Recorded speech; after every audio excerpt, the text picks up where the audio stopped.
So welcome to another installment of our Earth Nouveau Hub. Welcome to the team. Good to have you here.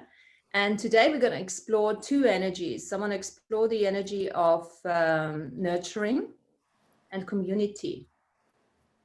And for some reason, that I'm feeling very drawn to the nurturer at the moment, to look at the nurturer, but look at the nurturer from a more elevated perspective than just, making food for people, that kind of thing, and looking after our children and stuff like that. So I want to really look at the nurturer from a bigger perspective, and how that also leads to a bigger reframing of community. Because also I'm talking to people, and lots of people talk about wanting to create a community. In my community, I've got my value that we did last time is community as well, but it's a bigger perspective on community. So community and nurturing, what do we know about that, and how can we put this in a bigger context so that we can actually start putting our new experiences that are coming through now um, under that umbrella? Because sometimes those bigger experiences, or those more intangible experiences that are coming through, they get lost because we're somehow still categorizing our thinking, our thoughts, our doings and everything. And sometimes it's nice, instead of just having a box of that's multi-dimensional, and I just throw it all in the multi-dimensional or psychic box, and then it gets lost there. So what if we can just do this box for nurturing and this box for community, and then whatever comes in for us that is new, that is different, we can sort of maybe at least start dividing up a little bit, and then see how we can use it as components for our work that we continue to do. So when we talk about, let's start with nurturing, the nurturer. What we all have a nurturing aspect within ourselves, gender, irrespective of our gender, obviously. The nurturing aspect, at this stage, I can't even say it's more divine feminine or divine masculine, because I think we can no longer make those kind of distinctions. What I would like to look at is at the ancient energy of nurturing. And when I say ancient, I'd like to go beyond time and space. I'd like to go beyond, at least beyond 3D. So who wants to kick it off? What does nurturing mean to you? That's always a good question to kick it off. What does nurturing mean to us? Let's make a little list of that, and then see what we can relate and how we can play with this. Caring for the needs of others. Yeah. The conversation kind of makes me think of a lot of the comments that Tanya brings about her energy practice and how much of herself goes into helping others understand themselves and see themselves. So I think that ties into the ancient practice as well, the people called to be healers. Mm-hmm. And I mean, I think that also goes hand in hand. I mean, getting back to the physical for a minute, hand in hand with self-nurturing, right? If I wasn't grounded, my root chakra wasn't open, that would be a much more difficult thing to do, right? And that's like making home within yourself, and the ability to make home here. Right. And always knowing that you can come back to that space, right? And that self-nurturing and self-care, right? And knowing that you're worthy of that, right? I think for me, it all, has to start here, or I won't be able to ripple that outwards.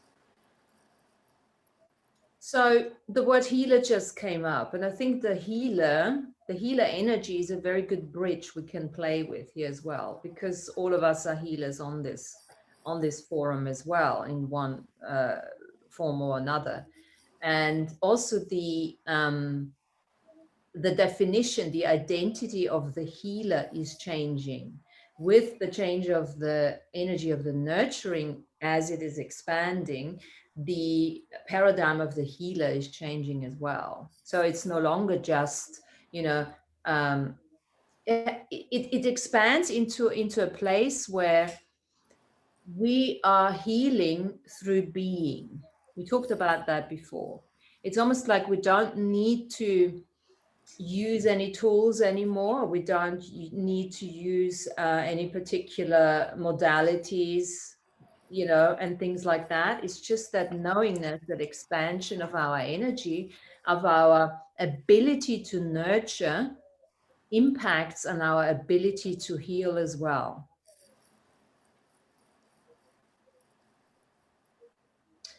So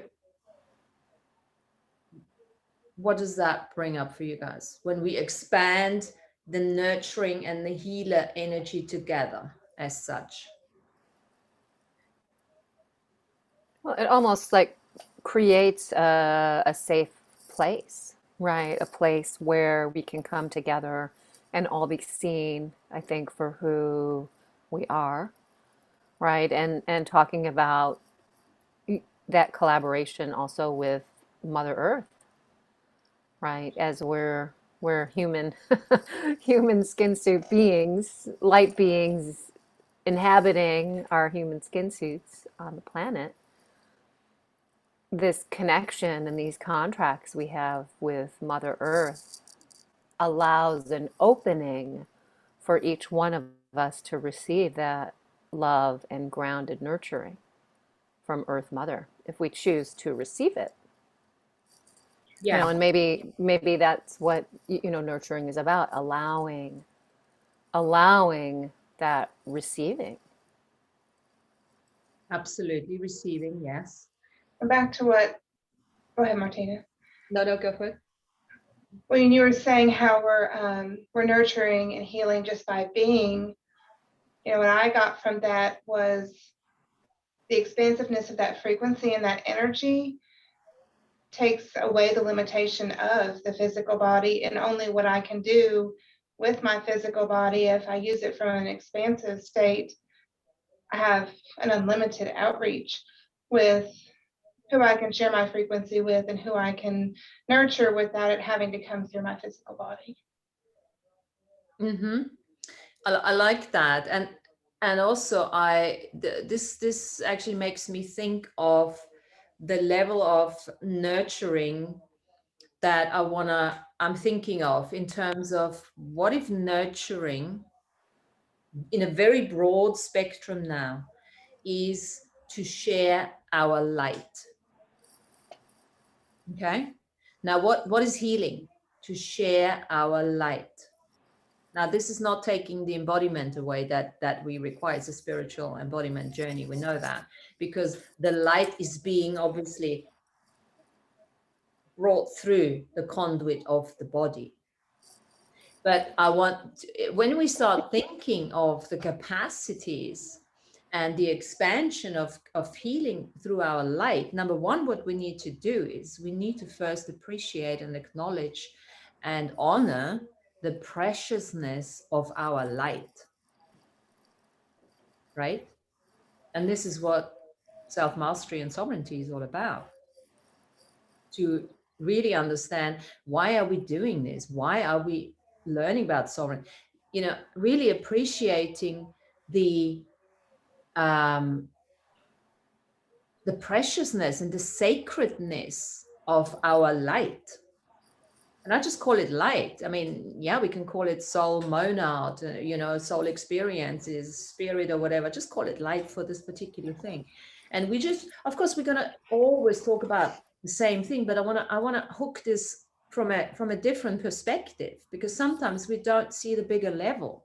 So healing, nurturing, community is all about sharing our light. And in order to share our light, we need to first really say, okay, well, there is value in our light. Yeah, for me, wait, can you hear me? Yes. Mm-hmm. Okay, sorry. Yeah. For me, when you said nurture, I always think of newborn babies and the heart connection with the mother and the baby. and how the feeling is like, it just goes like, whoosh, like it just, you don't have to do anything. It's almost like just this magical energy between, and then you can connect it to the earth, like Mother Earth outside, the connection you have with her. Like it just felt like a heart connection to me, like you're talking the light. Okay. And with children, it's easy to connect with them. At least for Yeah. me, it is, as we get older, not so easy. But yeah, and the environment, I think the environment for nurturing for me is important. My environment has to feel very nurturing. Mm-hmm.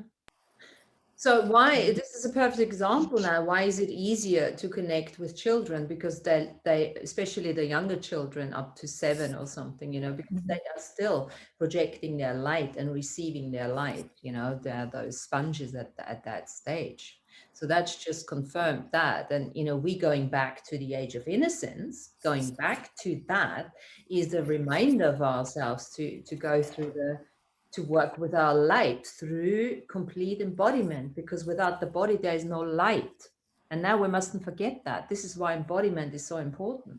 Embodiment is not just grounding yourself, walking barefoot on the grass. It's actually really having the self-mastery to be able to ground that energy through the body onto this planet in order to do the work that you're wanting to do.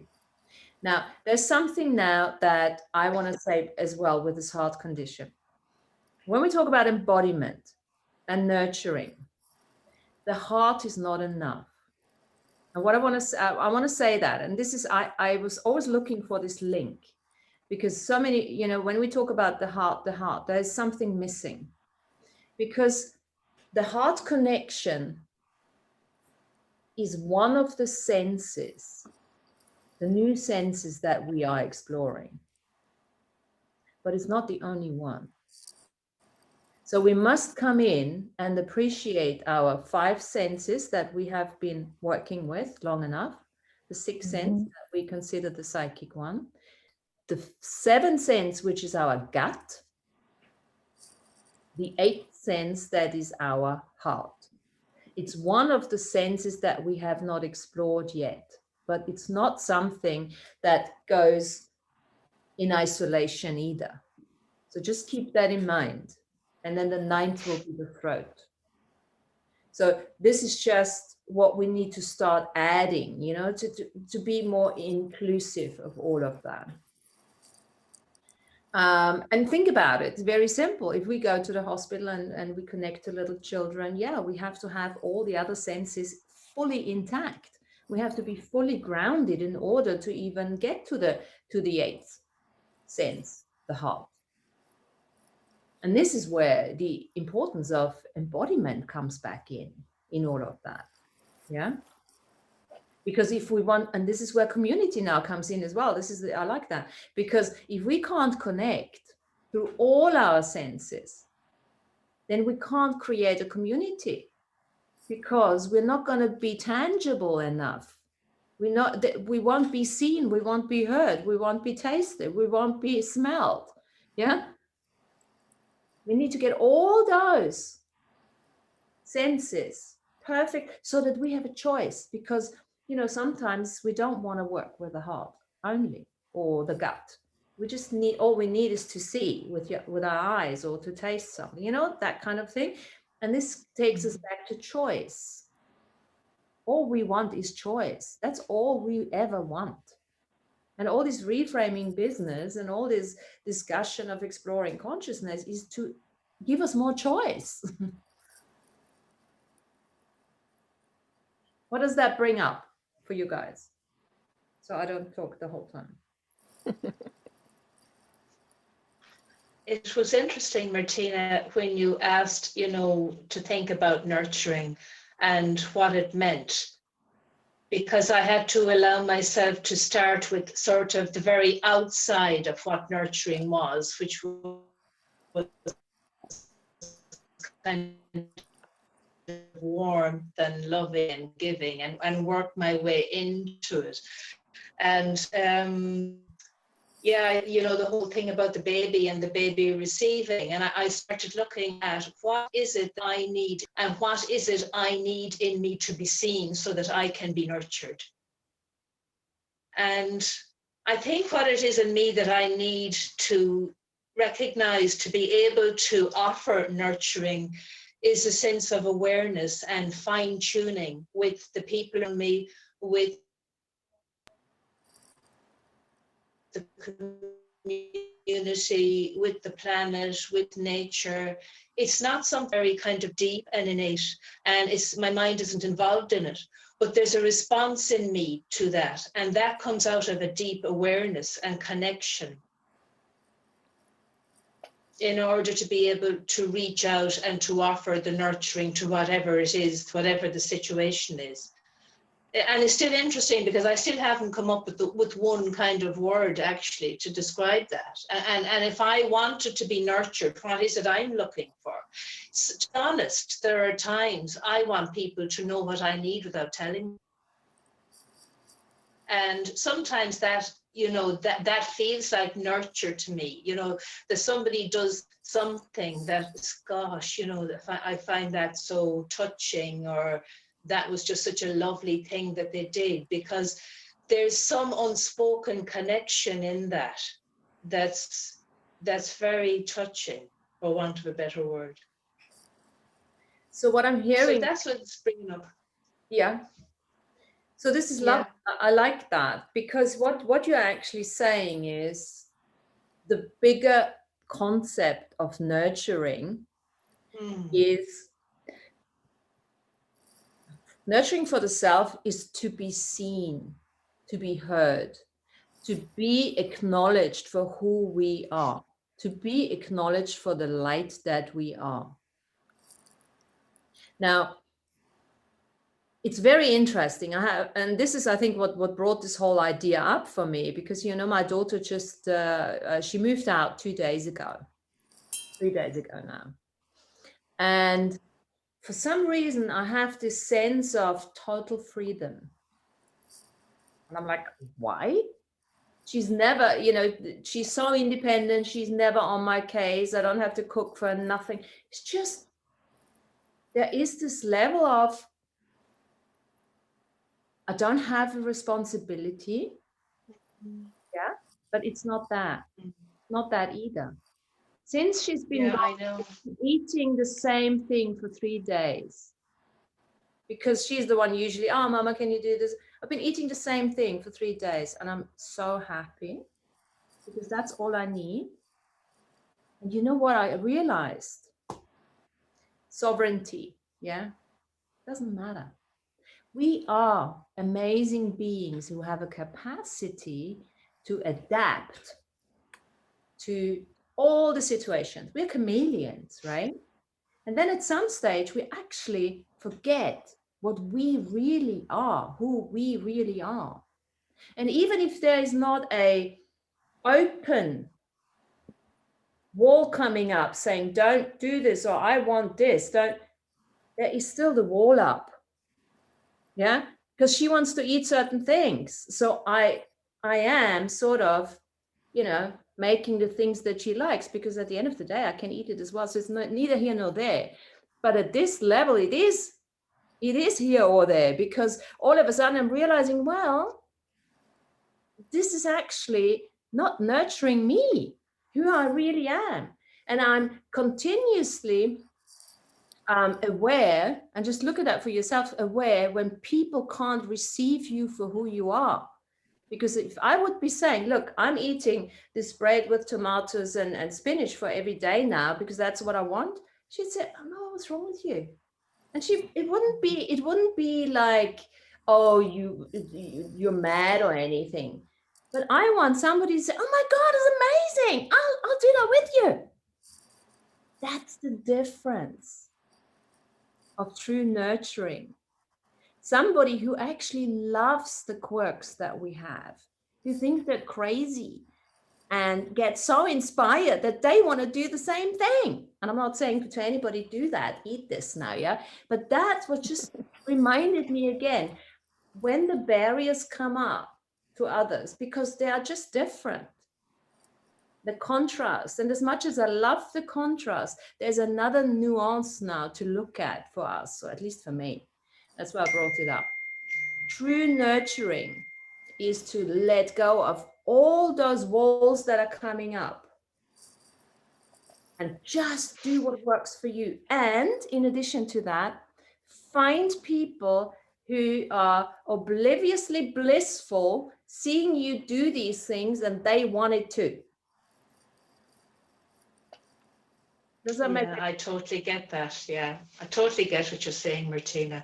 And what's coming up for me now is that balance, isn't it? The word balance again, between there are times where I love to cook something for somebody and give it to them and sit with them and eat with them and share it with them, and it's fabulous.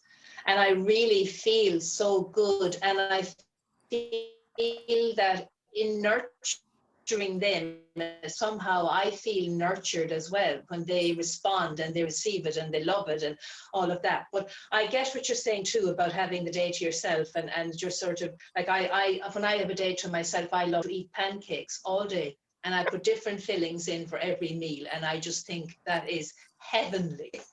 I make them myself, but it's like when you said people getting your quirks, that sort of summarizes, I think, what I was trying to say earlier when I was saying, you know, people to get you without you having to tell them what it is. When people can really appreciate that. And when I think that the sense of nurture comes from the fact that they have tuned into me so well, they've spotted that. They have noticed it. They have said, you know, I've noticed you like pancakes, for instance, or whatever it is. It may not be pancakes or it may not be food at all. There's something in the connection there that I noticed without having to keep saying it, actually.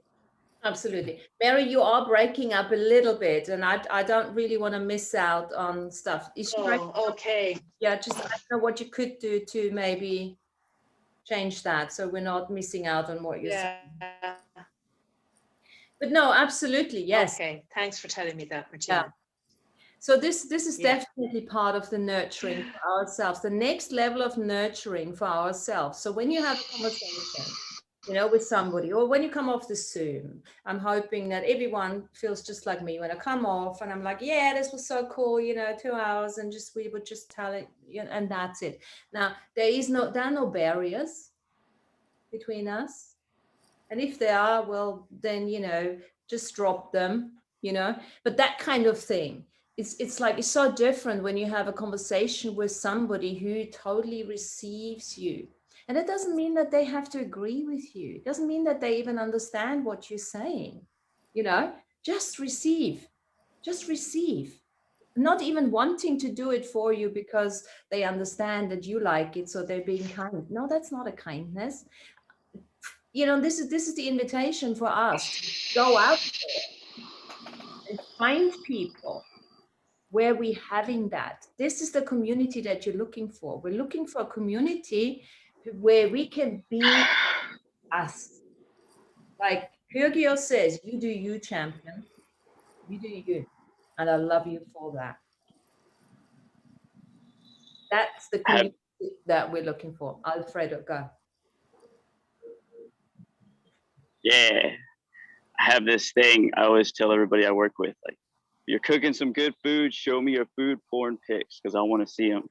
Because to me, it's like, when you see this food, I always imagine like they list all the ingredients. Oh, you put this in there, you put that in there. Like I can like, you know, taste them and like see them. And I just love seeing everybody's foods. And we'll do this thing where we kind of like, you know, I'll cook a meal or someone else will cook a meal and we'll show each other like, oh, check out this meal I cooked. And then we'll show each other like these, because we got a lot of cooks where I work with, the people I work with, we cook a lot of food. Like everybody, like most people in the department, everybody's cooked something. So we always like to share, you know, each other's cookings and like kind of just the sharing and the excitement of it. Like, oh man, it's so fucking delicious. Like sharing that gift of excitement with other people, they share their gifts and it's just like this blossom of like everybody's cooking and sharing these awesome meals. And that's been like, you know, one of my like key community things that brings us all together, because it drops all barriers, because everybody loves fucking food. Like, you know, I mean, some people don't, but whatever. Maybe they got picked up some beliefs that they don't love it, but You know, Yeah. people love food. You know, people love to talk about food. I love to talk about food. It's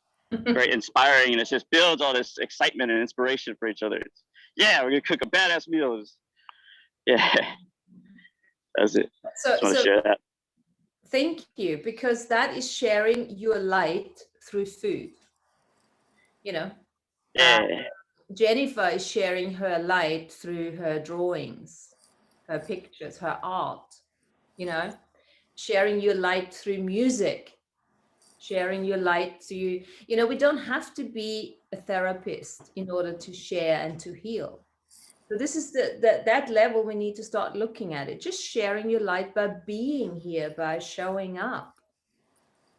That kind of thing, that can be nurturing. Now, I have looked at nurturing because all the old way of nurturing is not enough for me. And I looked at this and I thought, what is one of the most important values for me, or used to be the most important values in my exploration? It was getting out of judgment. Exactly what I was saying, receiving people for who they are. And I've come to the realization that I'm a super nurturer because I can be non-judgmental. I can have a conversation and fully receive a person for who they are. And I really have that curiosity about the person. I'm really interested, not in all of them, of course, but at times I can be so interested to receive them fully.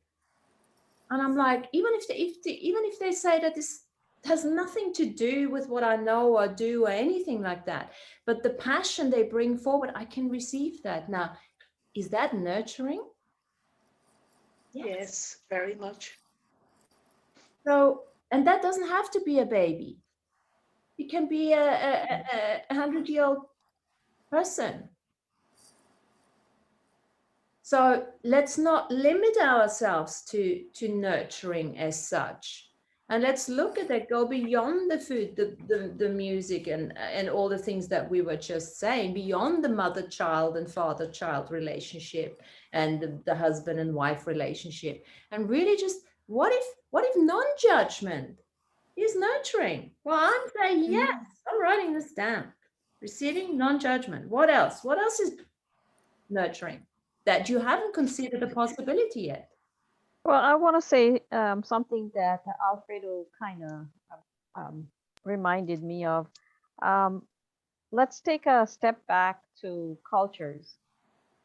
There's a lot of cultures that would nurture um, their community or their family within the household or their neighbors, like community get together, or even when they have a wedding or some kind of a birthday or a festival, they would nurture each other through the food, right? This is big in the Middle Eastern cultures. Absolutely. That's something that we see here in the West very much, but we have to go back to our roots and see that our cultures were very nurturing. Absolutely. Something very to think about. Connection. very connective, like sharing food with each other. Like every time I'll cook something or someone else cooks something, we all like eat it. It just bonds us all together and it's like processed. So now, I don't know. Yeah, just to add to what you said, Lana. Yeah. And tradition. I thought of the word tradition. Yeah. Well, I'm thinking of the. Go ahead. Oh, well, that would just makes me think of like what are the foods that you make for the holidays, right? That are traditional in your family. I think of like grandma's cookies, grandma's ginger cookies that she always had a cookie jar full of. And so now I always make those cookies around the holidays, and that's really like that remembrance, bringing that honoring of the ancestors, and sharing Yeah. that it feels nurturing because you've had those foods since you're a little kid, right? And it brings back that remembrance and joy of, when your whole family was together. And of course, now my grandparents are all, crossed over the other side. So, and all I have to say is grandparents in there here. Hi, guys. But that's Well, I like to go to weddings and traditional weddings because at traditional weddings people would bring their cultural foods um, and lay them out for their guests to enjoy, and that's like the great remembering, bringing your ancestral cultural foods into the occasion, and it's always a happy occasion. A wedding is a happy occasion, or a birthday party, or something like that. And I find that that's very nurturing to bring that cultural aspect in and share it with the all.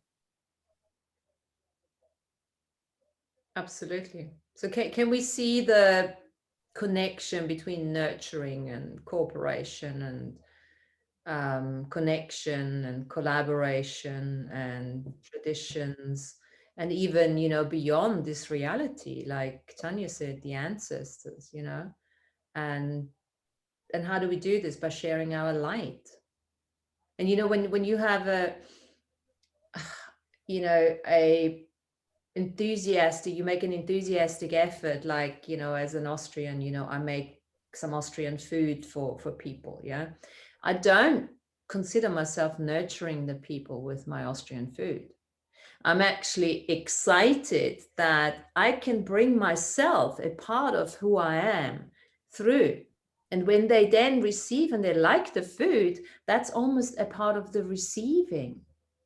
Yeah, these are the extensions of receiving.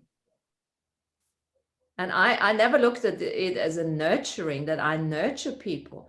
And I think this is why, if you look at yourself, how much inspiration, how much optimism, positivity, how much, let's do this, do you bring forward, right? And how much are you the nurturer by doing that you have never acknowledged? Well, I think I probably do that when I bake my bread spontaneously and I give it away to somebody.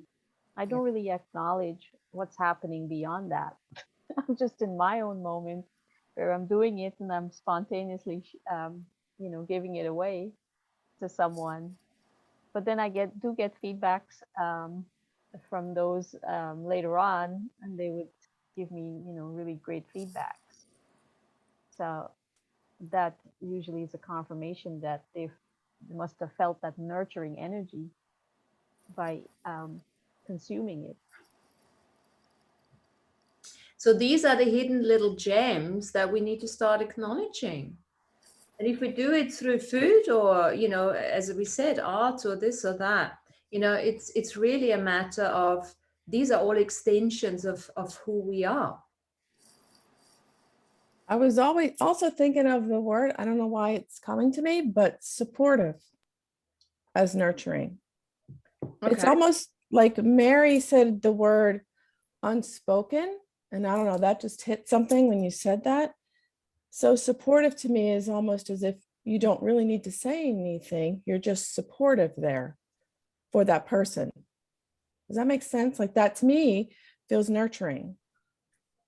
Okay. Yeah. Bye, Jen. Just got to drop off for a meeting. Bye. Bye-bye, darling. Okay. Catch you later. Yeah. Okay. Yeah. Supportive. Okay. Spoken or unspoken. Mm-hmm. It felt like it can be either.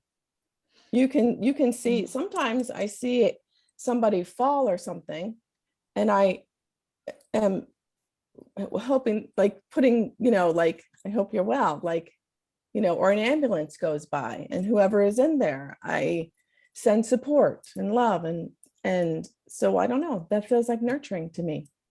Yeah. Mm. Yeah. Yeah. Have you ever considered yourself a great nurturer? Me? Yeah. Yeah. Yeah. Holding space. Mhm. nurturing. Yeah. Yeah. Non-judgment is nurturing. Like you just Mm-hmm. said, you just send, in non-judgment, whatever is there, you just hold Yeah. space for them. Yeah. Yeah. Mhm. Well, And and to add to that, I think listening, Yeah. right? Listening to someone. Not everyone needs advice. Sometimes they just need to bounce something, off the wall. They just need an open ear and an open heart to share whatever they're going through, to just blah, get it off their chest, out of their system, you know, out loud into the ether, into the universe. And I noticed that, when I first started doing Reiki, I wanted to fix everyone, right? And I have since realized that I can't fix or heal anyone. Everybody's their own healer. But I can hold space and I can listen and I can, adjust their energy field so they're flowing the way they're supposed to be. But they have to step up to the plate. But that listening, sometimes people don't need to be told, oh, try this, try that, try this. They just need someone to hear them. Exactly. Mhm. Again, non-judgment, holding space. Mhm. Tanya, a question to you. Do you consider yourself a great nurturer? Yeah. Cool. I want to bring the plant kingdom into the conversation of nurturing. So I was at the the supermarket where they were selling plants. They had this big greenhouse outside, and so when I was paying for my plant the other day, a few weeks back, of course, and there was a basket there that they had thrown out some plants. And so I was looking at it, one of them, and I said, "Well, what are you guys going to do with this?" And they said, "Oh, nothing. We're just throwing it out. It's finished." I said, "Can I take it and bring it home? Maybe I can nurture it and bring it back to life." And so the cashier said, "Yeah, sure, take it." So the next time I went back, a few days later to the same place, the cashier saw me and she said to me, "Oh, I got something for you. I have some plants out here that I was going to throw out, and I thought about you, how you like to nurture the plants to bring them back." And so she led me to where they were, and she said, "You can take anything you want over here."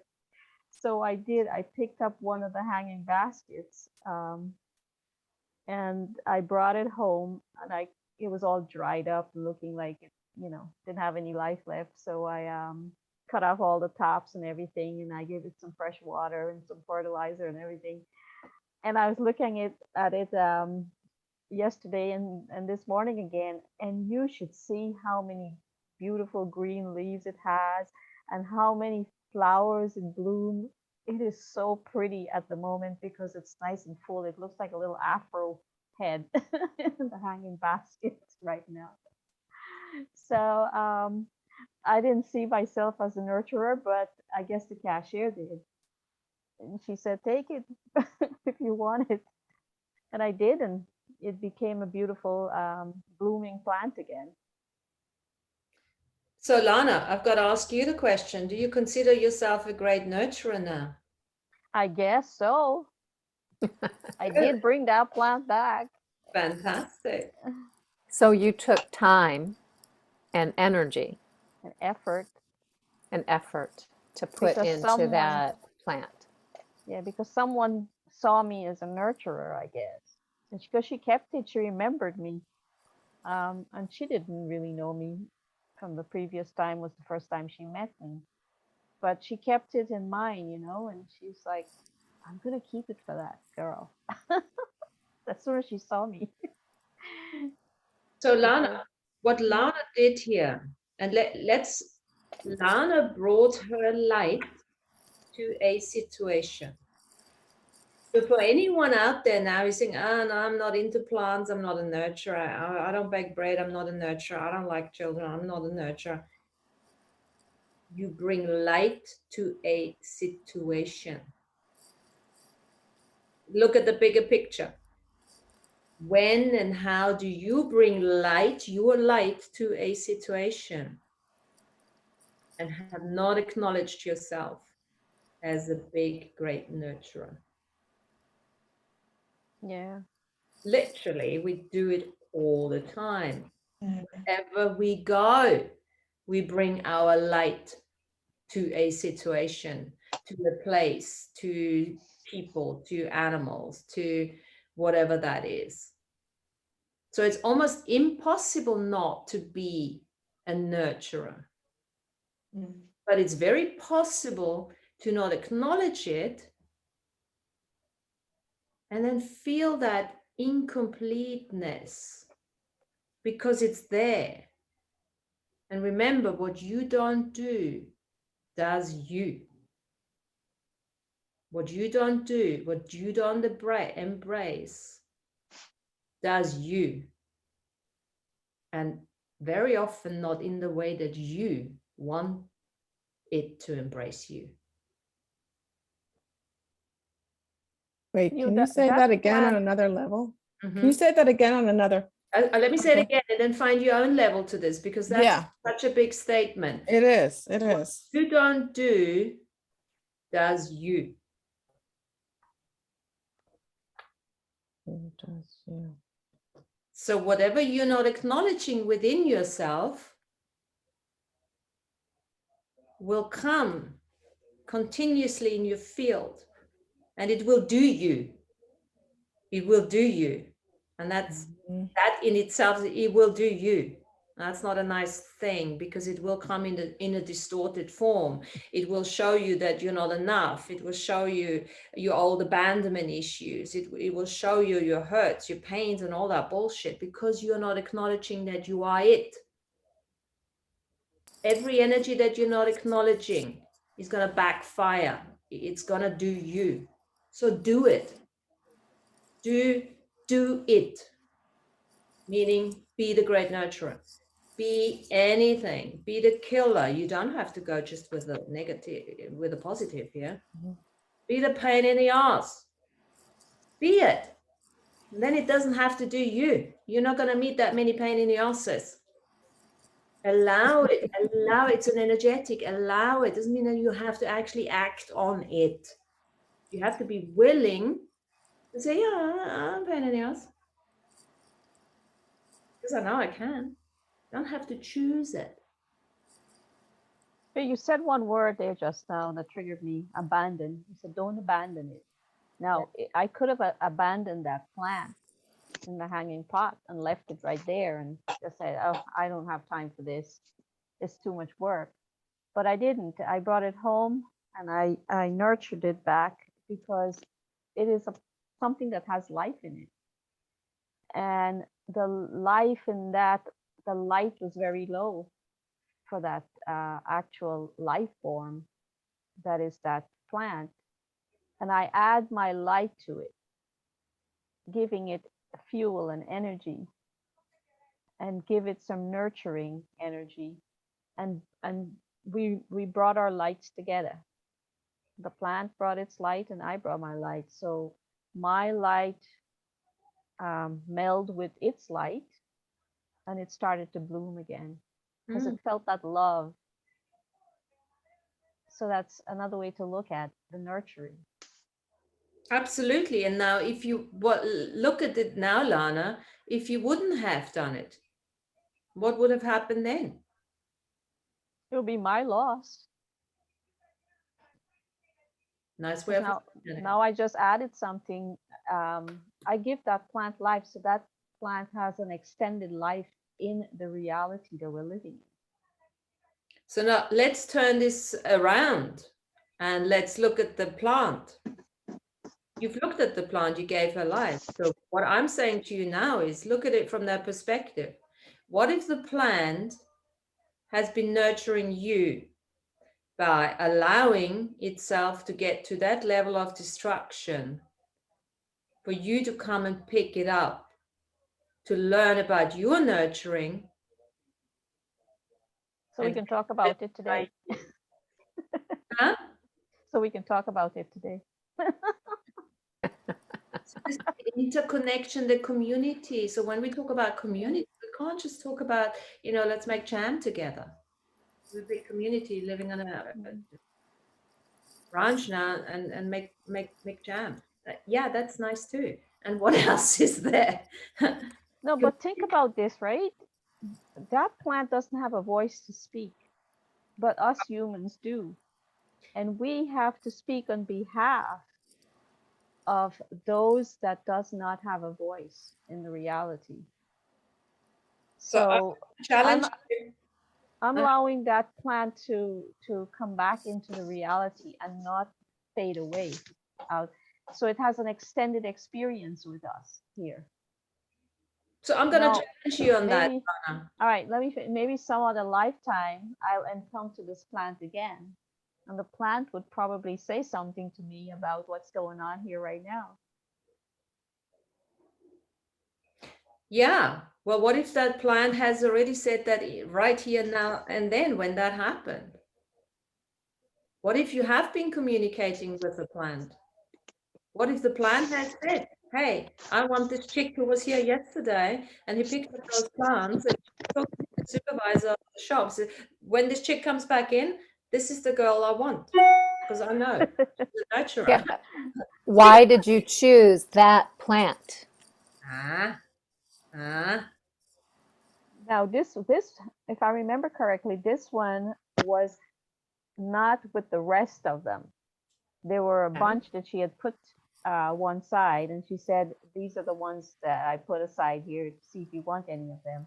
And then she showed me this other one that was hanging on a separate spot. And I looked over and I saw it. And I said, that's the one I'm going to take. So it was isolated from the rest of the ones that she was giving to me or offering to give to me. And that's interesting, because you're asking the question, why did I choose that one? Mm-hmm. Because I was drawn to that one. It called to you. So Yeah. it was communicating in its own way. In a sense, yeah. And you went beep, beep, beep, beep, beep, beep, beep, plant. I'm going to take Yeah. you. But no, Lana doesn't do energies, right? I do other things. And maybe that acknowledgement that she is more energetically sensitive is nurturing. Very cool. Very nice connection. What is nurturing? Acknowledging your sensitivity, your energy sensitivity. Because sensitivity itself is also, oh, she's a fucking emotion. No, we're not talking about that. We're talking about sensitivity. Using your senses, all your senses. The ones we haven't even acknowledged yet. Well, I know I can smell beyond the reality. I have smelled the unseen before, and I had confirmation of it. So, Absolutely, yeah. so I'm sensitive in other ways too. So there's another element now to nurturing, which is what we discussed last time. It's the vulnerability. Mm-hmm. The plant allowing itself to be vulnerable, to be almost close to death, to be picked up by somebody to exchange nurturing energies. So again, how can we judge still, knowing what we know, ourselves and others? Everything is feeding something else. Everything is inspiring something else. We might not call it inspiration. No, the plant didn't inspire me to look at my nurturing capacities. But why not? Let's look at it from that perspective. What else is inspiring our nurturing capacities that we haven't acknowledged yet? And that's just an open question. We don't have to answer that. But this is really now, something we can play with over the next couple of days, instead of saying, oh, going into conclusion, it's this or that. It's like, oh, is this nurturing for me if I do this? Or is this nurturing for others if I do this? Is it the right kind of nurturing? Is it really the shedding the light, my light to a situation? Or is it the old paradigm nurturing where I just keep doing because I'm expected to be doing it, or I'm so used to be doing it? Is it habitual nurturing, or is it actually clean, new, wow nurturing? What do you mean? Clean, new, wow, nurturing. Yeah, what do I mean? Explain a little more. What? Well, a different kind of nurturing, that it's no longer you're doing something because you're saving somebody or something, but you're doing it because you're bringing a part out of yourself that needs nurturing. Or that a part out of you, you're starting to acknowledge a part of yourself that has been hidden in the shadows, or that you haven't had an opportunity yet to look at. So it's like the great remembering. We're remembering. We are nurturing. We're a nurturing species. That too, yeah. That too. It's in us already. It's passed down through our DNA from ancestors to ancestor to ancestor.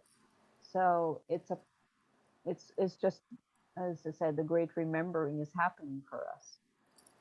Yes, and we are working this great remembering on a very tangible, practical level here, because we are embodied, right?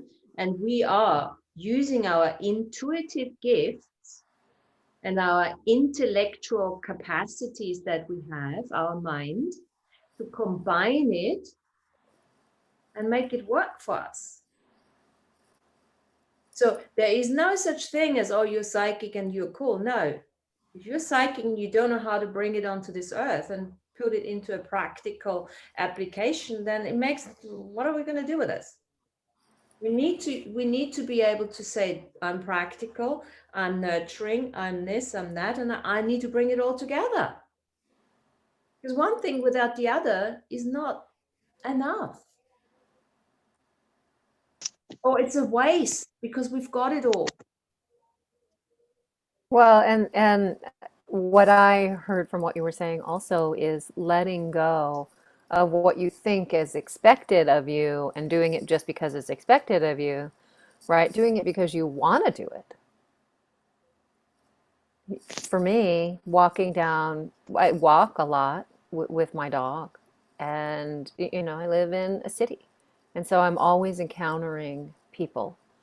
And what I like to do is just say hi, right? And look people in the eye, right? When I catch someone's eye, I say, "Hi, what's up? What's going on? What's going on today?" And sometimes they're very taken aback, right? They don't expect someone random stranger to talk to them. But I've gotten to know a lot of my neighbors like that. uh, this is joyful for me, right? This spark of connection, just acknowledging humanness, acknowledging that, hey, we're here standing in this space together, and what we're just going to pass without acknowledging each other. That seems strange to me. So I like to say hi.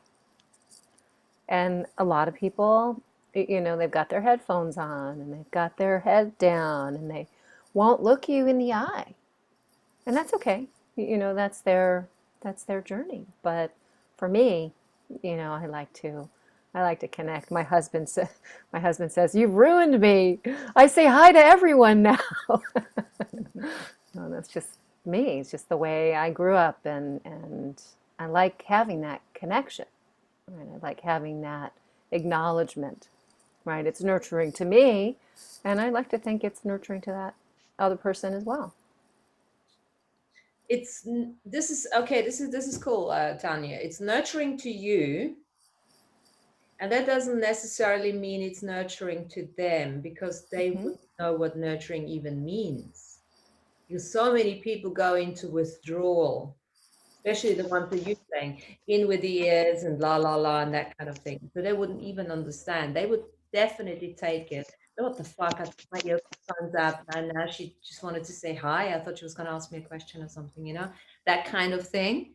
And that's why, that's almost where you got to say, what is nurturing for Tanya is nurturing herself, but staying open in non-judgment of whatever the reaction is, and at the same time she is making a difference. She is making a difference for that person. She's making that difference. They might just be pissed off, and it's still making a difference, And right? maybe they're not going to talk to anyone else all day. But that little Exactly. spark of acknowledgement. I see you. Mm, I see you. Hi. I see you. mm. Not many people can receive even that.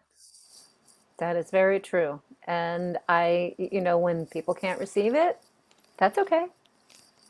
It's all right. Yeah, Keep walking. Just keep walking. exactly, exactly. A lot of people also ask me, because I work with crystals, like, how do I choose a crystal? And this is going back to Lana choosing the plant. And I think the best way to do that is, run your hands over crystals. If you're at a crystal shop, just run your hand, you know, 3 to 5 inches over the crystals. And the one that feels like it wants to jump in your hand, that's the right crystal for you at the moment. And maybe not next week or next month, maybe that's going to change. But feel the energy, feel that allowing that crystal to call to you. I do that when I go to the supermarket and I want to buy tomatoes or some fruit or something. I say, who wants to go home with me? Who wants to get in my belly? And then something, my eye would be drawn to a particular one, and that's the one I'll pick up. Fabulous. And the more you do it, the more trained you get to do that. Because then when you ask the question, then your focus is upon a particular one or two or whatever. How many of you going to pick up? But coming back to community and nurturing, um, I I want to share this experience. I have this neighbor that lives across the road from us, and they moved in, um, I don't know, maybe 5 years ago or so. And as soon as they moved in, I made it a point, because Tanya, you reminded me of this. I decided to go and say hello to them and welcome them to the neighborhood. And last year, oh, and I had brought them bread too. I forgot about that some years back. But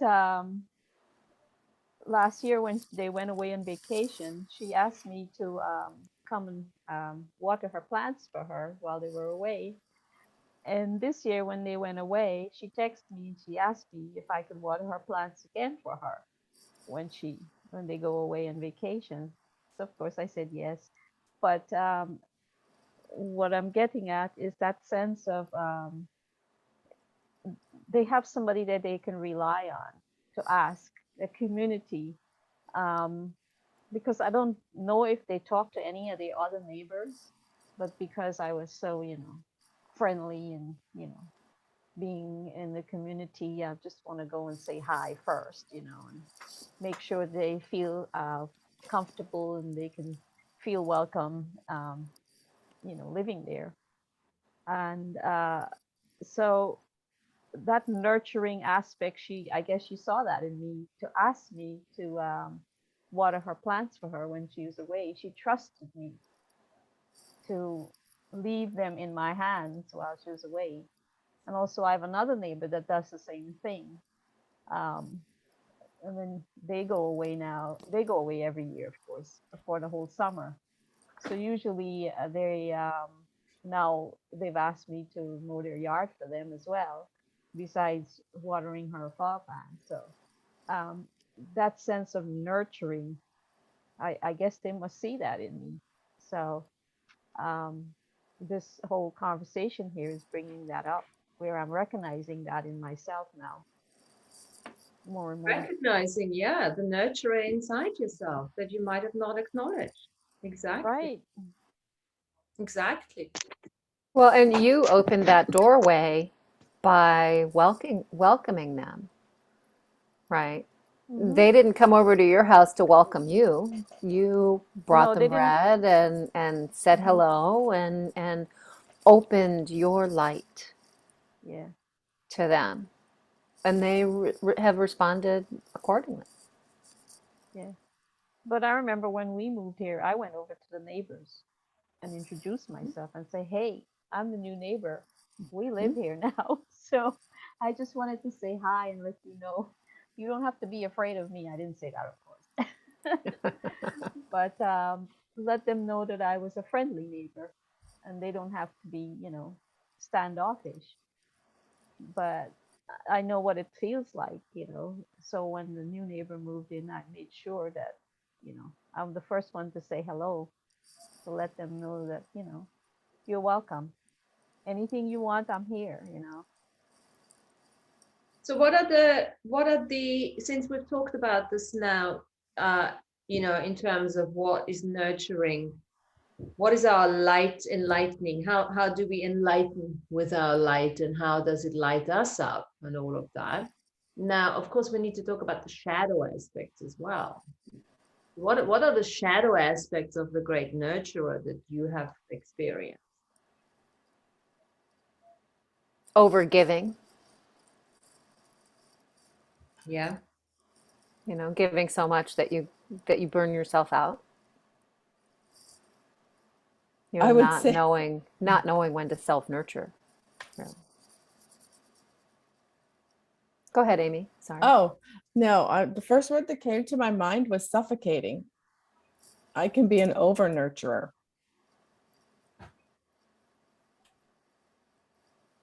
I'm going to throw in withdrawal. I've been good at that in the past. Withdrawal, which basically means getting out the body, which I didn't know at the time, of course. I'm going to say not to overstep your bounds, to know when not to cross the line, Mm-hmm. To have that balance. Anything else, guys? What have you experienced as the shadow aspects of being the great nurturer? Acknowledged or Control. Mm. absolutely, yeah.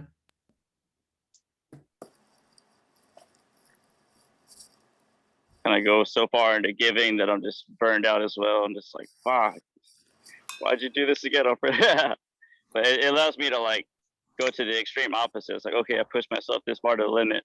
I'm gonna love myself so extremely these next few days and just cleanse, detox, repair, renew, and a lot of good stuff. You know, bring back that natural emanation of who I am again. So I'm bright as light. So I like the So yeah, I went to the polar opposite. I went in the extreme polarity, but then it gave me an opportunity to go back to the other side, the full light. Absolutely. Yeah, I love the contrast. They happen. It is what it is. Exactly. We've all been there, done it, still doing it. But I like that. I like that overdoing it, because there is the great nurturer, and the polar opposite is the controller. That kind of thing. And that's something to look at. Part of that, and of course the judger. I mean, as we're talking about nurturing is non-judgment, a judger comes in and says, yeah, well, I got to sort this out. It's not supposed to be that way. And that limits us. That puts us in the old little box here. And that's the box that we need to get out of, because getting back to community, that will work on a low-level community project kind of thing. But when we start talking now, creating a community that is beyond the terrestrial species, or even within our terrestrial, species that are different, and the polarity and everything, we have to really appreciate the levels of nurturing. And so I don't necessarily want to go back into that, because that's part of the self-mastery. The abuse comes into this as well. Forced receiving, we've talked about all of that. The more forced receiving we've been put under through our lifetimes, the less, this is where the withdrawal comes in, when you like forced receiving, withdrawal, no, I can't be bothered with this, no, I'm out of here. That nice little phrase of I can't be bothered. I can't be bothered. And that is, I used that so long, so many times. And then it was like, I can't be bothered. Yeah, I know, you can't be bothered living, right? Because you're Control. It was actually, I wouldn't liken that. Well, it was a control, yes, absolutely. Control myself out of being projected at. Absolutely, yes. But it was also almost a giving up on living. Okay, let's do this. Giving up on tending the garden, since we're talking about plants and all of that, tending the garden of my life. And I'm a lousy gardener. I would definitely, Lana, not pick up that plant. Plant would definitely not say pick me up, because knows I'm gonna. And I'm good with that. I'm saying that. I'm not gonna let it do me. I'm doing it. I'm saying it out loud. But let's think of tending, with everything that we've known and know and now discussed, tending the garden of our life. How can we nurture? What does it take? And use the metaphorical representation of a garden. What does it take to have a nice garden, or to tend to a garden? We've got lots of people here with green fingers. What does it tend to a garden? And then look at it from a life's perspective, because it's the same thing. What it takes to water the plants. It takes to change the soil. Now, food, what we need. Change the soil. Well, yes, we can't just stay in the same place all the time. We have to travel. We have to get into different environments. So this is where I'm getting at. So let's look at that. Tending to our garden of life. Just think of the garden and see how we then can sort of bridge it to our own. I would say effort. Effort what? Let's be specific. What you do? What kind of effort? Daily effort of watering.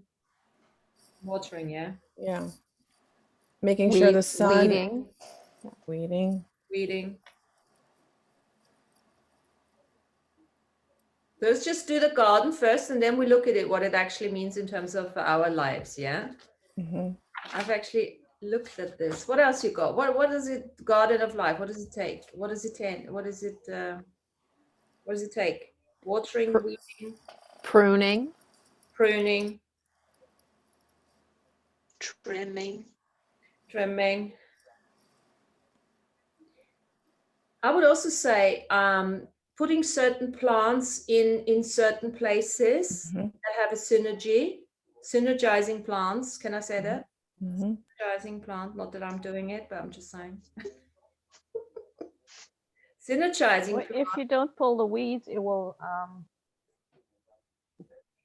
We've sort got of create the shadow in your garden. Yeah, we got. It will overtake the good energies in there, and all the weeds will take over. So it takes a lot of energy, effort, and your light to step in there and say, hey, buddy, you're not going to be growing here. I'm going to pull your ass out from here. Well, I think seasonal tending and acknowledgement Absolutely. also, right? Thinking about the changing seasons and how that affects the plants and what do you have to do to prep, you know, Yeah. for winter, for spring, planting, seeding. What else? Fantastic. Yeah. What else? Well, some need Well, more light to grow, right? yeah. I talk to my plants. Yeah. I don't know how I would describe that, but I even caress them and talk to them. Communication with plants. Yeah, communication. Good. What else? Some of it needs a lot of light, and some of it needs filtered light, like a Yep. balance. Yep. And you need to know where It's- to plant those. Yeah. Some of them need stakes, like as they grow tall. Some of them need support. Support. Yeah. I like that. Support. What do you call it? Stakes. Stakes. Not the stakes. ST. Fredo would No, inspire us. Yeah, call ST, Alfredo. yeah. Call Alfredo. He'll cut you some steaks. I don't think it's the kind of steak. Only the Alfredo. best. No, it's STAKES. You didn't know. Stakes. Yeah. So what about bringing in certain flowers that attract bees and that kind Yep. of thing? We have a beehive in our garden, so there's constant attention there. So attention Right. and movement, yeah. Well, what did the bees do? They pollinate. Pollinate. Mhm. Pollination. Pollination, yeah. Pollination. Yeah, let's just say pollination. Yeah. Good. What else? Tending to Positioning. say again? Positioning. Position. Positioning. And what I mean by that is, placing a plant or a flower in a place where it's going to attract the most light or it's going to need the most shadow in order for it to thrive. Positioning, exactly. Pest control. Pest control. Loving that. Mm. Pest control. Attracting the birds. What do we do with the birds? Attract birds, like hummingbirds and Yeah. other kinds of birds. Attention and movement, bringing other species in. Yep. Attracting different species. Species, yeah. Okay. What else? I mean, I have a fountain that needs continual refilling because it evaporates, the water evaporates. So then we got maintenance again. Mhm. Maintenance. Bird bath. You also can have a bird bath in your garden to provide water for the birds or even insects. Sometimes I would see little bugs who would come and drink the water as well. Once in a while they'll fall in and I'll have to save them. Yeah, the invisible network, the fungi and all the stuff underneath. So I think that goes back to the soil, right? Making sure that there is rich soil and all of that. Harvest. Harvest. I love it. Collecting the bounty of what you've grown. And then let's add celebration. Harvest, there's always a celebration with harvest, right? In Austria, remember, they've all had a big celebration, harvest celebration.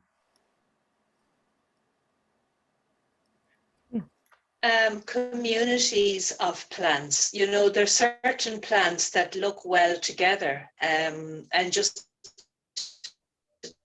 be mindful of putting down little communities of plants that look well together or kill it off, or just to be mindful of that in positioning them. Positioning and yeah. Yeah. You're breaking again, Mary, but I got all that community and positioning. Okay. How about like beautification, like cutting your flowers for vases or inside your home? Beautification. So enjoyment, celebration. So I think we have enough here. So now let's look at this, tending to the garden. Now let's look at this in terms of, shut up, what's going on? Can you hear that? Might be Emma. I know. I go home, I'm hungry. No.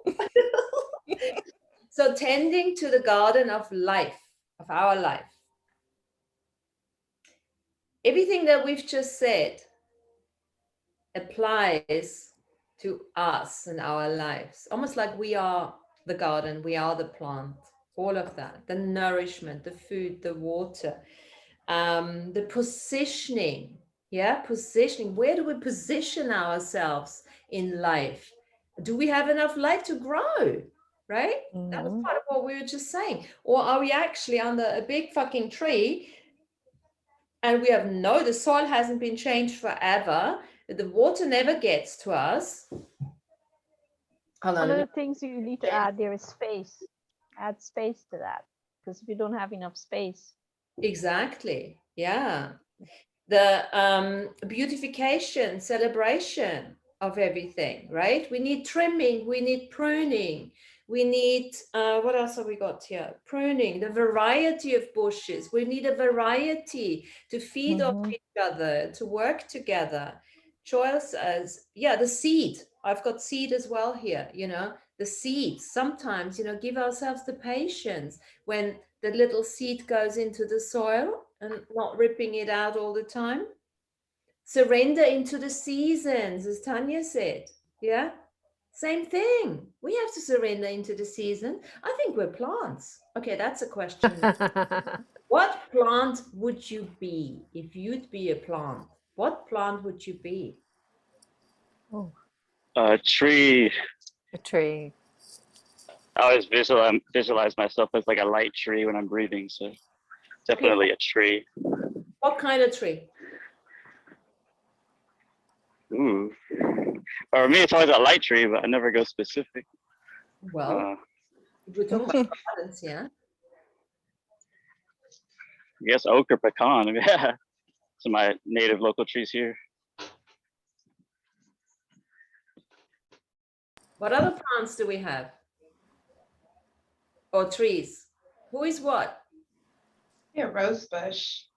Rose bush. Beautiful and welcoming, but thorny if you piss me off. Ah, Nice. I like zinnias. They're just very colorful. what's a zinnia? What does that look like? Let's see. Oh, it's just a It flower. looks almost Yeah. like a daisy. Oh, flower, colorful. Yeah, they're very colorful. They Nice. don't even, but they don't smell. It's interesting. Show it again. Zinnia. Oh, show it. The colors though. Oh, yeah. Oh, snap. Yeah. They look a little bit like dahlias also. Mhm. Jen, did you see Jen's message here? Or your nurture kept me supercharged. Got our CEO to improve a corporate nuclear quality program in less than 30 minutes. Thank you. Yes. Congratulations, Jen. Well done. Well done. What other plants have we got? I'm actually going to be, and this is quite interesting. Without thinking, it's a palm tree. Oh, I love those. Yeah. I love Nice. those. I've never looked at a palm tree. I love those. I love those. So tall. Why would it be a palm tree? That's another exploration. Look at your trees or flowers or plants or whatever you say you got to bushes, whatever you're going to be, and then play with that. Why did you choose that in the moment? Tomorrow might be a little, I don't know, violet.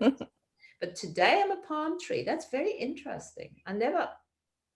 Anyway, blah, blah, blah. So that's really interesting to use the analogy, tending a garden. And then if you look at, you're not a gardener and you have like, you don't do gardens, right? And they do you. What's that all about? Because I don't do gardens. They definitely do me. Well, I would be a big tree.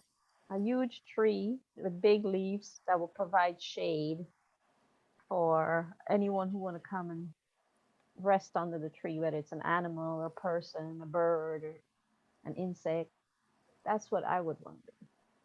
A nurturing tree for the community. Well, I just want to talk about the seed for a second. So this seed is, this card is my, it's hard to see since I'm, but it's the seed. This is my card this week. And the seed contains the hologram of completion, right? So it contains that unlimited potential to become, but it also contains within it the hologram of the completed plant, whatever the plant is, or completed project. So this The sense seed of within itself. the seed within the seed, Itself. this unlimited potential that we have to grow and shift and take the light of the sun, right, to nurture, take the element of water, take the element of air or carbon dioxide, right, to nurture. So working with those earth elementals to become the highest potential. And thanks for saying that, because growth is an energy that goes into nurturing. We can't grow without nurturing. And this has been interesting for me to contemplate this week, this energy of the seed. As in the galactic calendar, my glyph is a seed also. And so, what does that mean? What does that mean to my life and my purpose, and how do I show up with that energy, right? Of providing that energy of unlimited potential just by being me and being grounded and being present. I can hold the space for that. And just, as I plant seeds in my garden, I just planted some beans, and yeah, they're doing great. Oh, and I have, as you were talking about the seed, I don't know the word for this, but what about the seeds that just plop themselves down? I have a big sunflower growing on the side of my yard. Didn't plant it. I have a stalk of corn growing, didn't plant it. I have not nurtured it. I have not done anything with it, but it's still growing, growing, growing. I don't know what the word is for that. I feel like it's I feel like it's, like you were saying, elemental. They're doing their little work, underneath the ground, and they're taking care of it. They're taking care of that sunflower that's growing that I didn't even plant. I think of those as gift from the birds that I feed. So that's, you nurture the birds and they find a way to return a gift to you. Yeah. It could be the squirrel also. The squirrel could have brought those seeds and hid them over there for later. I love that. It's like the circle of life coming back. I don't know. So this is actually very cool, because that leads us now to the unseen a little bit more. When we talk about the garden, we talk very much about the garden in this reality on this earthly plane. And then obviously we talk about the network underneath, the fungi and everything that we haven't really, that we're not seeing. Just like your little sunflower being supported by the unseen world. So from a true great nurturer perspective, what we don't do does us, right? Remember.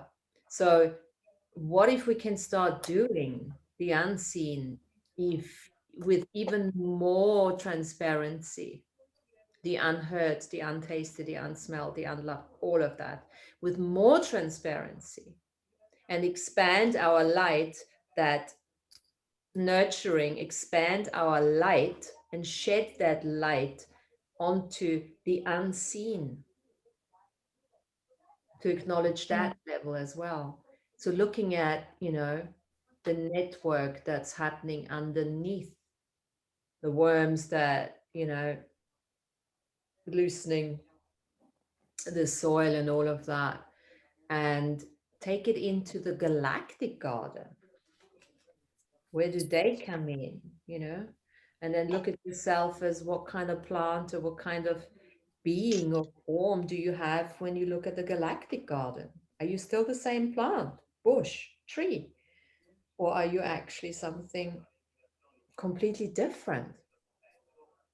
And then when you look at that, you know, so, okay, well, if this is so different in the galactic garden to the earthly garden, how do I bring those two together? Mhm. So if I'm saying in the earthly garden, I'm a what did I say, a palm tree, and in the galactic garden, I am actually the rainbow. Like, interesting. So how do I now bring the palm tree and the rainbow together? That's just in my case. So look at that and play with this. And this is the power of imagination through the application of metaphor. And I'm a practitioner of metaphors of movement, and that I've always loved that, because that takes us out of the logical mind. Mhm. We can still analyze, we can still use our intellectual capacities to analyze it, and that is so potent and powerful. Just to think, oh no, I'm this tree, I'm this bush, I'm this flower. It's just your entire experience changes, and you can't actually justify it to anyone. You probably won't even want to tell anyone that you consider yourself a palm tree. And do you need to justify it to anyone? No, no, because that is part of your nurturing yourself. Well, and I think, you know, that you brought up galactics. I think about the nurturing that our galactic brothers and sisters give us, right? That they hold space for us, and our galactic parents, our galactic grandparents, right? They've been here and there and there, you know, in the etheric plane communicating with us, and we are our multidimensional selves, you know, are galactic, can I'm be.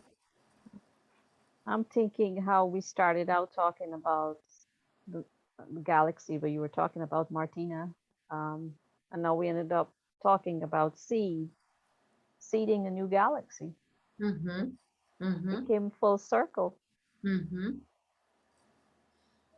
Came full circle. So what does it take? We've got to step into our nurturing capacities. In fact, all we need to do, we just have to acknowledge that we're already doing it. And we need to link the nurturing to the community. And then we need to take the community beyond the garden on this earth. We're going to take it into the garden of the hub of interconnectivity. All our hubs of interconnectivity, the cosmic garden. And then use all this bit, and this is above as below, right? So below and in Hollow Earth, they're doing the same thing. They also need to live somehow. They're also growing shit. Same thing, you know? And this is so cool. To chunk it down, to chunk it up, and just acknowledge, acknowledge, acknowledge, acknowledge, acknowledge. So the energy of nurturing, the energy of community. You know how trees like how their roots intermingle and they feed each other, and the ones in the shade get fed by the ones in the light? Well, that's what this is too, like your earthly plant and your galactic plant. Your roots are intertangled so that they feed each other, nurture each other. Absolutely. Absolutely. You could look at it from that. Your roots go into subsurface and work with, you know, our Earth Nouveau guys down there. Then we having, you know, the sustenance here, whatever we want to show, bush, flower, la la, and then we're going to take it all the way up, you know, the halo, or even, you know, take your crown of the tree up into the astral world. So I'm thinking we are both the root and the top of the plant at the same time. And that's because as above, so below. So as above, the astral world, is the above, and we are below them, so we're the root. But then you think about it, we are the top, or the above part of the plant, and the inner earth is the root section. So we could be either or. We're in a sacred neutral position, being where we're at right now.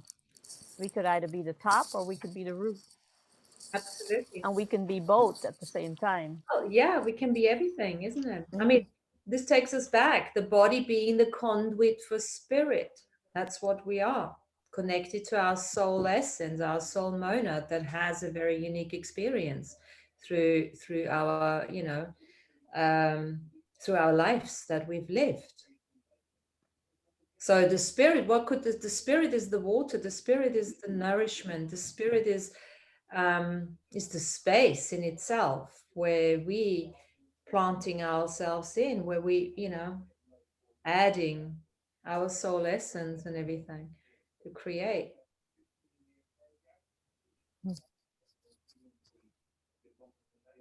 Cool, I like it. And we are the That bloom as well. We're the great giant flower, the bloom of the plant.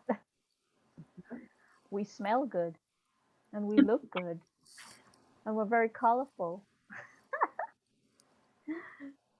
And then we connect to the other planets, to the other galaxies, to the other universes. There's a universal garden, the galactic garden, the star garden, that kind of thing. So it's like layered, one hologram after the next.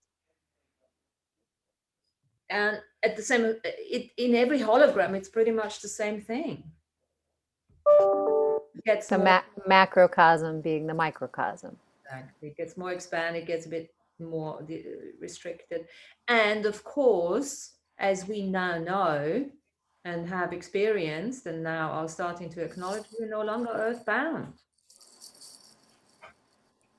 Right? We're no longer bound to space-time continuum. We go beyond it. We've always done it, but now we're starting to do it more consciously. So next time we go out into and water the galactic garden or the universal garden, let's just see what's going on there and see if we can bring some seed back and put them into the earthly garden or the other way around and start exchanging, the produce. Let's get this harvest going and start exchanging, right? Yeah. We've been harvest enough. We need to harvest now. Yeah, the harvesting into a positive harvesting. Good point. And that's what the galactic commerce market is, because we are ready. It's not that we don't want to trade our experiences. We do. We've always wanted to, but we want to have a choice that we're doing it, not it's being done to us. Yeah. It's the whole point of the school business, to go out there and teach people how to plant a garden. I will not teach that, obviously, but that's what people will, and we will trade information. That's what this is all about. We'll make recipe books. Yeah. And we will trade mom's chicken soup or grandma's chicken soup. That's what Abby used to say, right? Right.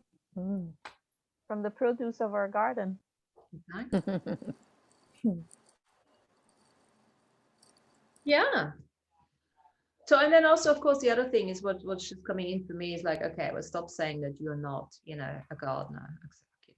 Fair enough, because that version of myself that is a very good gardener is just kicking my ass. Yes. No.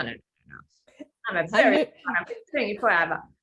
I knew she was. I could see her kicking. You did. It was like, okay, I'll say it. I will say it. Version of myself, not just one, are superb gardeners, and they want to be acknowledged. And I will herewith integrate that, and will never say that I don't attend to my garden, because we're all one. Right. Good. Are we nurtured out? Well, we're coming up to our 2 hours. I think some should comment regarding being a gardener. No. So I just want to show you, this is red Jasper. Yep. So this is a really great stone for root chakra and nurturing. Let's turn it in the light a little bit. And I also have this apophyllite today. And the apophyllite is really great for connecting to the astral. And it's not even showing itself. So, oh, there we go. There. Hi, little guy. That's So this is a nice little cluster. So we have the grounding and we have the astral connection, right? That work within us, work together within us. fantastic.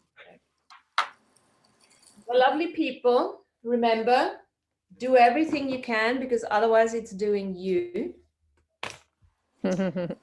It's all about choice. It's all about planting more seeds and allowing them to grow and enjoy the harvest that happens daily. And keep watering your plants, your trees, whatever you have. Did you say you were going to show us the painting that? Yeah, I'm gonna show you the painting. Okay. Let me get it. Let me get it. Oh yeah, I know you need to see that because that's what you actually talked about. Alfredo, what are you cooking over there? Those chicken feet and spare bone broth I made. Oh, It's wow. delicious. I took all the bones out. Just drinking the rest of it. I've been drinking it through my fast these past few days. Looks Good good. Yeah, Oh, part of that good old nurturing. So this is a painting I found at the market, and it was just like I had to have it. Very much not my color. I'll show you in two pieces.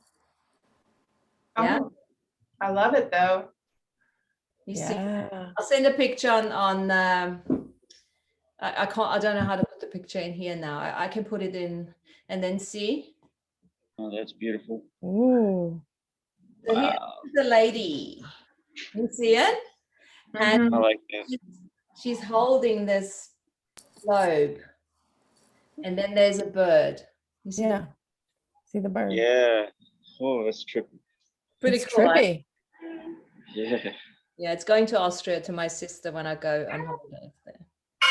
That's awesome. It's almost like the paint pouring that Jen's been doing, right? Yeah, exactly. So here we go. So I'm gonna put a picture on it on the earthen board. Love it.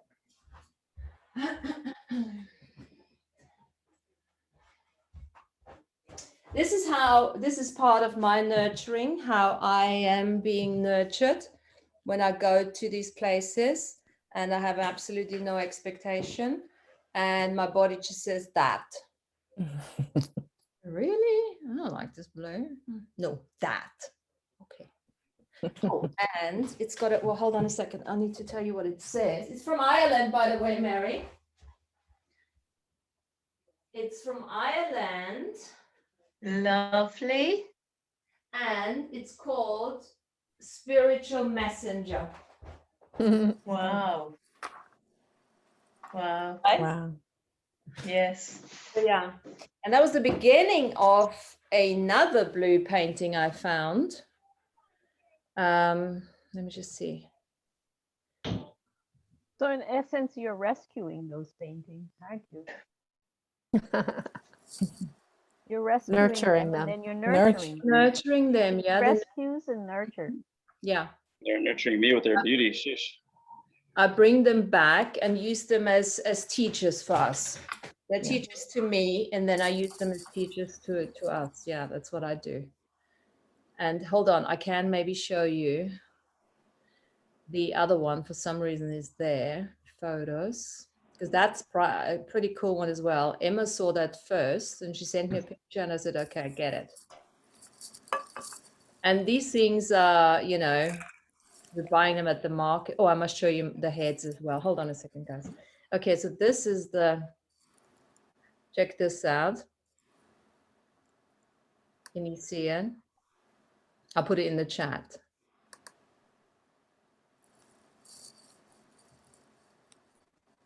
That's the other one. Again, blue. Can you see it? Ooh, Mermaid moon being. No. wow. And then I show you the two heads that started talking to me yesterday, told us that we have to create a galaxy. Now it's in formation with swirling space dust. Ah, hold on.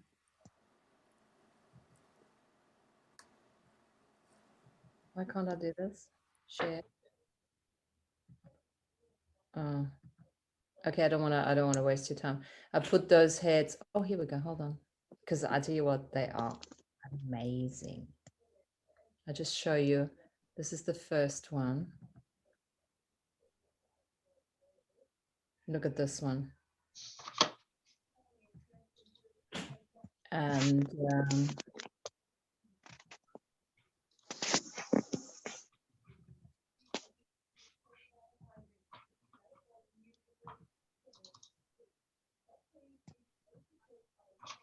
did you see it?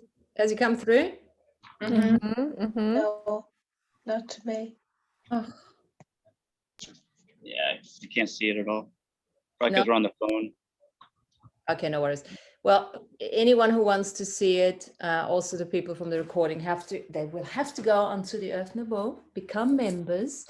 And then once you're a member, you have no other choice because we don't do choice. You have to come onto our Zooms. Very careful where you take your stuff into here. Yeah, I can't open it either. The Yeah, last one. it's maybe too big. Anyway, I'll put it up on the thingy. Martina, not to change the conversation, is the fire affecting you where you're at that you're having? No, the fire is not affecting us where I am. It's in the east, more on the east side. And it's been very, very hot. We had 40 degrees yesterday here, which is over 100 Fahrenheit, which we've never had. I mean, I've only lived here for 20 years, but still, I've never seen that heat. And that's what they said as well. So it's been quite interesting. Today is much better. I went to the post office like, whoa, you just like, walking in it. I mean, you guys know it's, Yeah. but it is what it is. And, we can't use the summer and the climate as fear mongering, which it is being done in this country, of course, because I don't even want to go into this. I'm not a conspiracy theorist, but 6 fires, just because we have 40 degrees once a day, is a bit wacky, Yeah.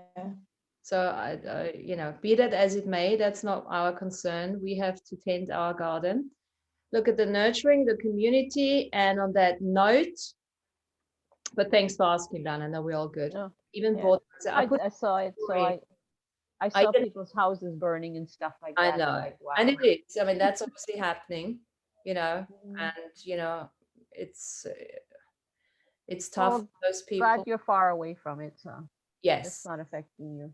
Thank And you. the smoke and everything is not close by. No. Good. Thanks for asking, Lana. Yeah. So, guys, love you and see you next week. Recording is done. Okay, everyone. Yeah. Thank you. Cheers, guys. Bye. Bye.